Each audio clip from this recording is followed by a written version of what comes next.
Fin octobre 1942. Après la défaite subie l'hiver précédent devant Moscou, l'armée allemande semble sur le point d'atteindre à nouveau tous les objectifs fixés. Au nord du front oriental, Manstein prépare l'assaut final contre Leningrad. Au centre, les Allemands tiennent le saillant de Rjev, à seulement 250 km de Moscou, ce qui constitue une menace sérieuse pour Staline. Au sud-est, là où l'offensive d'été de 1942 a été lancée, le groupe d'armées sud, divisé en deux, est à deux doigts de prendre le contrôle à la fois de Stalingrad et des principaux champs pétrolifères du Caucase. Enfin, en Afrique du Nord, Erwin Rommel se trouve aux abords d'El Alamein, à seulement 250 km du Caire. Sur la carte, il semble que l'armée allemande soit à quelques semaines d'une victoire décisive contre ses ennemis. Cependant, en l'espace de quelques jours, tous les rêves allemands se sont effondrés de la pire manière possible. Nous allons analyser dans ce programme comment l'Allemagne est passée de toucher la victoire à être condamnée à mort en à peine quelques jours. Premier revers à Leningrad. Chronologiquement, le premier contretemps pour l'armée allemande a lieu dans les environs de Leningrad.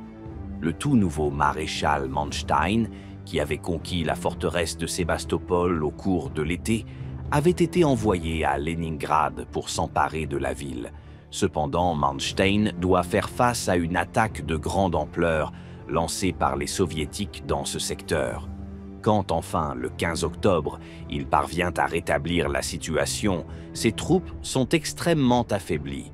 Il a dû mobiliser les divisions prévues pour l'assaut de Leningrad afin de contrer l'attaque soviétique, et à la fin du mois d'octobre, il lui est impossible de lancer une offensive contre la ville. Malgré sa demande de renfort, aucun soutien ne peut lui être envoyé. Ainsi, le statu quo devant Leningrad constitue le premier revers de l'armée allemande à l'automne 1942, bien qu'il s'agisse du moins grave des échecs à venir. L'effondrement à El Alamein. Quelques jours plus tard, bien loin de là, un événement déclenche toutes les alarmes au quartier général de Hitler en Prusse orientale. Poussant ses lignes d'approvisionnement à l'extrême, Rommel était parvenu aux abords d'El Alamein au début de l'été 1942. Le 1er juillet, il lance une offensive contre la dernière ligne de défense britannique avant Alexandrie. Bien qu'il progresse de quelques kilomètres, l'Afrika Korps de Rommel est finalement stoppé à la fin juillet. Dès lors, les divisions italiennes et allemandes passent sur la défensive. Après plusieurs mois de répit, l'armée britannique, sous le commandement de Montgomery, lance une contre-offensive contre l'Afrika Korps à la fin octobre 1942. Peu à peu, les Britanniques parviennent à percer les lignes défensives allemandes. Après des combats acharnés les jours précédents, dans la matinée du 4 novembre, Rommel réalise que la situation est désespérée. Dans l'après-midi du 4 novembre, il écrit ces mots.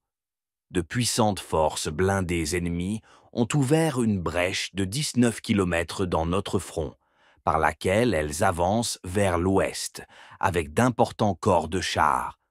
Par conséquent, nos forces au nord risquent d'être encerclées par des formations ennemies 20 fois plus nombreuses que les nôtres. Il n'y a pas de réserve, car tous les hommes et canons disponibles sont déjà sur la ligne de front. Ainsi, ce que nous avions fait tout notre possible pour éviter est finalement arrivé. Notre front s'effondre et l'ennemi, totalement motorisé, se lance dans notre arrière-garde. Les ordres supérieurs ne comptent plus. Nous devons sauver tout ce que nous pouvons. Par la suite, Rommel télégraphia à Hitler pour demander l'autorisation de se replier vers l'ouest. À 5h30 de l'après-midi, incapable d'attendre une réponse de Hitler qui ne venait pas, et voyant son front s'effondrer à chaque instant, Rommel donna l'ordre de la retraite. À partir de ce moment, toute la ligne allemande s'effondra, et Rommel entama une retraite de plus en plus rapide vers la Libye. Jamais l'Allemagne ne lancerait une nouvelle offensive vers l'Égypte. Mais comme les malheurs ne viennent jamais seuls, alors que cela se déroulait dans les environs d'El Alamein, Le très attendu débarquement américain eut lieu entre le 8 et le 16 novembre sur les côtes du Maroc actuel, précisément à l'arrière de Rommel. Cela anéantit tout espoir allemand d'établir une nouvelle ligne de front le plus à l'est possible. Dès lors, il ne restait plus qu'une option: avancer vers la Tunisie pour éviter un isolement total. C'est ainsi que, en un clin d'œil, alors que Mussolini se préparait pour son défilé triomphal en Égypte, la campagne allemande en Afrique du Nord prit fin de façon abrupte. Cependant, et heureusement pour les Allemands, l'avancée alliée vers la Tunisie, tant des Américains débarqués au Maroc actuel que des Britanniques arrivant d'Égypte, fut bien plus lente que ce qu'ils avaient anticipé. Ce retard permit aux Allemands d'établir une solide résistance en Tunisie, qui dura jusqu'au mois de mai 1943. Le pire des revers, Stalingrad. Parmi tous les revers subis par l'armée allemande durant les mois d'octobre et novembre 1942, celui qui suit fut sans conteste le plus dévastateur. La bataille pour la ville de Stalingrad, qui n'avait initialement été qu'un objectif secondaire, débuta en août 1942. Peu de temps auparavant, Hitler avait décidé de scinder le groupe d'armées sud en deux, formant ainsi le groupe d'armée A et le groupe d'armée B. Ainsi, tandis que le groupe d'armée A progressait vers le Caucase, le groupe d'armée B se dirigeait vers Stalingrad. Un des plus grands facteurs défavorables pour les Allemands fut leur excès de confiance. Cette confiance avait marqué toute la campagne de 1941, durant laquelle ils pensaient vaincre l'Union soviétique en quelques semaines. Bien qu'ils n'y soient pas parvenus, les millions de pertes infligées à l'armée rouge à la fin de 1941 les avaient persuadés que la capacité soviétique à continuer à résister était sur le point de s'épuiser. La nouvelle victoire allemande lors de la deuxième bataille de Kharkov et leur avancée ultérieure vers le Caucase renforcèrent leur conviction que leur ennemi russe était au bord de l'effondrement. Cependant, en novembre 1942, les Soviétiques étaient loin d'être vaincus. Ils préparaient la plus grande offensive qu'ils aient menée jusqu'alors. L'avancée allemande dans la ville dévastée de Stalingrad fut bien plus lente que prévu et finit par s'enliser complètement. De plus, durant les combats de l'automne, la 6e armée allemande fut considérablement affaiblie. C'est à la mi-novembre, alors que le général Paulus se préparait à lancer l'assaut final contre les dernières poches soviétiques à Stalingrad, que les Soviétiques déclenchèrent leur grande offensive. Connue sous le nom d'opération Uranus, elle débuta le 19 novembre et se termina à peine 4 jours plus tard, encerclant environ 330 000 combattants de l'Axe aux abords de Stalingrad. À partir de ce moment, la tension au quartier général de Hitler augmenta de manière incontrôlable. Alors que tout semblait bien se passer quelques semaines plus tôt et que la victoire semblait à portée de main, fin novembre, tous les fronts étaient confrontés à leur pire crise.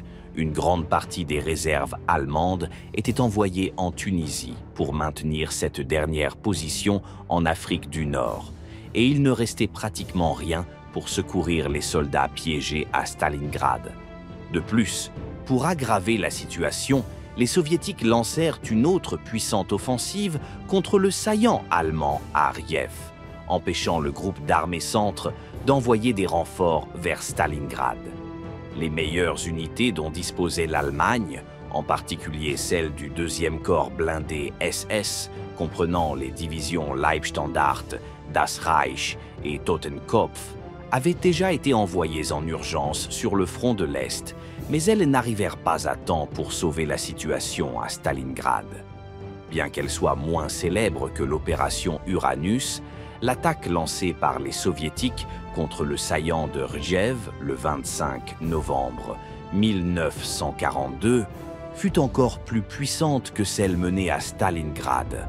En comparaison, pour l'opération Mars contre le saillant de Rjev, les Soviétiques engagèrent près de 2 millions de soldats et 3 300 chars d'assaut. contre Stalingrad, ils utilisèrent un peu plus d'1 million de soldats et 1500 chars d'assaut. Cependant, la 9e armée allemande du général Walter Model était bien préparée pour résister à l'assaut soviétique et réussit à maintenir ses positions tout en cédant très peu de terrain. Malgré tout, l'ampleur de l'attaque soviétique épuisa considérablement le groupe d'armées centre, l'empêchant de renforcer le front sud.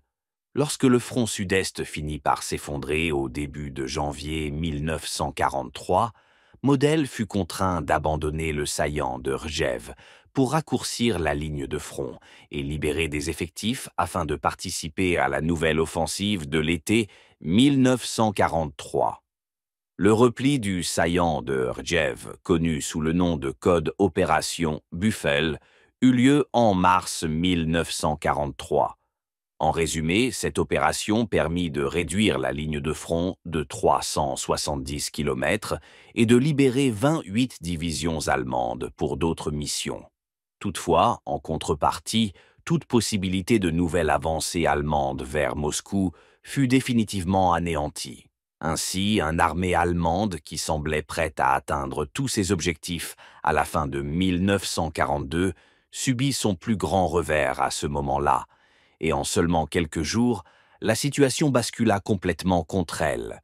Dès lors, les Allemands durent concentrer tous leurs efforts sur une nouvelle offensive, connue sous le nom d'opération Zitadelle, durant l'été 1943, tandis que dans la Méditerranée, ils perdaient Tunis et la Sicile. À la fin de l'année 1943, la situation de l'armée allemande sur le front de l'Est était alarmante et l'ouverture d'un deuxième front en Normandie semblait imminente. Qu'en pensez-vous? Que pensez-vous des événements qui se sont déroulés à la fin de 1942? Pensez-vous que les Allemands auraient pu éviter ces désastres? Un salut à tous et on se retrouve dimanche prochain. À bientôt.